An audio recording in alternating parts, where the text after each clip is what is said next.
Today we're going to talk about national policy and segregation.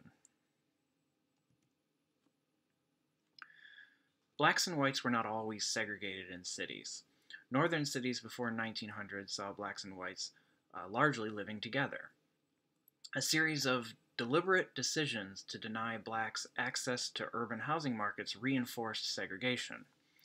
Before industrialization, the production of goods occurred primarily in the home or small shops, but by the turn of the 20th century, manufacturing had shifted decisively to large factories that employed hundreds of laborers.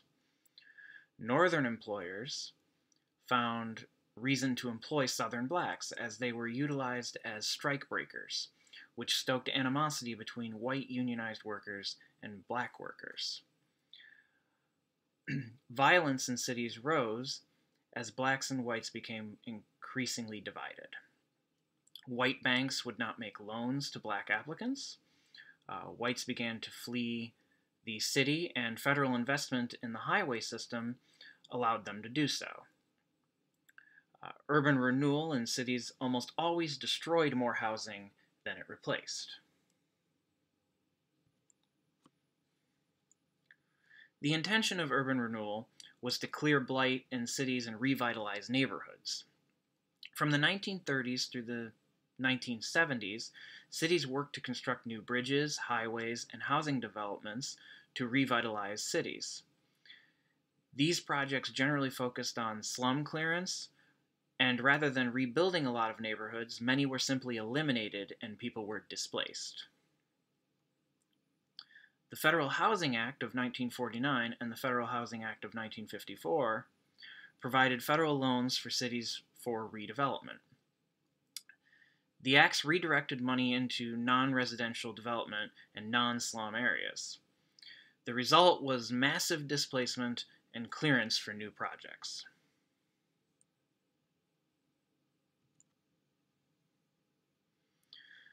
The Federal Aid Highway Act of 1956 is also very important.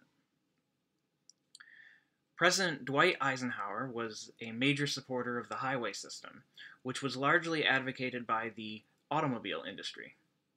As a former general in the U.S. Army, Eisenhower saw the national highway system as not only a means for economic development, but also for easily mobilizing the military. The act provided funding for a massive highway system connecting major cities across the country. Highways run straight through major cities and were often built in the path of poorer neighborhoods. When highways were planned to run through wealthier areas, citizens in those neighborhoods often had the means to organize against the proposal and change the plans of the city. The highway system reinforced segregation by serving as a way to separate white and black communities.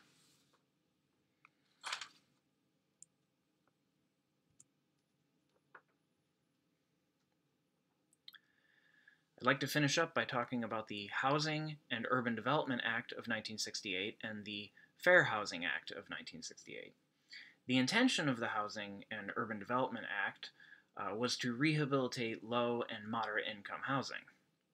The law provided significant funding for programs such as public housing.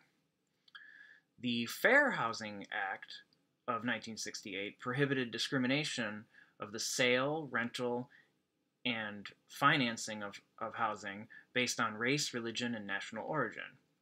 The act lacked the enforcement mechanisms, and amendments since 1968 have failed to satisfactorily address the issues of discrimination in housing.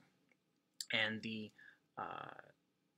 though these acts had the goal of rehabilitating low and moderate income housing and reducing discrimination, decades later, we still face struggles with these issues.